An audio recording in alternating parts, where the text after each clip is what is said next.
Jaguar கார்கள் இந்தியாவுக்குள் நுழைந்தது அவற்றின் தாய் நிறுவனமான டாடா மோட்டார்ஸ் மூலமாகத்தான். டாடா மோட்டார்ஸ் பொது நிறுவனத்திடமிருந்து ஜாகுவார் லேண்ட் ரோவரை 2008 வாங்கியது. இந்த கையப்படுத்தல் டாடா மோட்டார்ஸின் ஒரு முக்கிய மைல்கல்கள். டாடாவின் தலைமையின் கீழ் ஜாகுவார் மற்றும் லேண்ட் ரோவர் இந்தியாவில் தங்கள் இருப்பை விரிவுபடுத்த இது வழிவகுத்தது. ஜாந்தியா நுழைந்ததன் முக்கிய புள்ளிகள். டாடா மோட்டார்ஸின் கையகப்படுத்தல். டாடா மோட்டார்ஸ் ஜாகுவார் லேண்ட் ரோவரை மார்ச் 2008 $2.3 பில்லியன் வாங்கியது. இந்த கையப்படுத்தல் டாடா மோட்டார்ஸ் தனது உள்நாட்டு சந்தை வலையமைப்பை பயன்படுத்தி இந்தியாவில் ஜாகுவார் கார்களை அறிமுகப்படுத்த உதவியது. இந்தியாவில் வெளியீடு.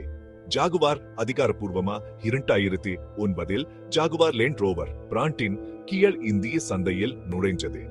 ஆரம்ப தொகுப்பில் ஜாகுவார் XF, XJ போன்ற சொகுசு செடான் கார்களும் XK போன்ற ஸ்போர்ட்ஸ் மாடல்களும் இடம்பெற்றிருந்தன. உள்ளூர் உற்பத்தி அதிகரித்து வரும் தேவையை பூர்த்தி செய்வதற்கும் செலவுகளை குறைப்பதற்கும் டாடா மோட்டார்ஸ் புனே அருகே உள்ள பிம்பிரி ஆலையில் ஜாகுவார் மாடல்களை உள்ளூரில் தயாரிக்க தொடங்கியது. காலப்போக்கில் ஜாகுவார் XF மற்றும் ஜாகுவார் XC போன்ற உள்ளூரில் தயாரிக்கப்பட்ட மாடல்கள் இறக்குமதி செய்யப்பட்ட கார்களுடன் ஒப்பிடும்போது விலையில் மிகவும் போட்டித்தன்மை வாய்ந்ததாக மாறியது.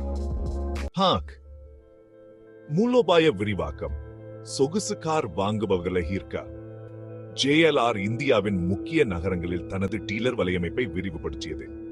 ஜாகுவாரின் பிரிட்டிஷ் பாரம்பரியத்தை டாடாவின் இந்திய சந்தை நிபுணத்துவத்தின் இணைப்பதில் இது கவனம் அளித்தது. ஜாகுவார் கார்கள் இந்தியாவுக்குள் நுழைந்தது. டாடா மோட்டார்ஸ் தனது உலகளாவிய தொகுப்பையும் சொகுசு கார் பிரிவில் தனது இருப்பையும் வலுப்படுத்த உதவியது.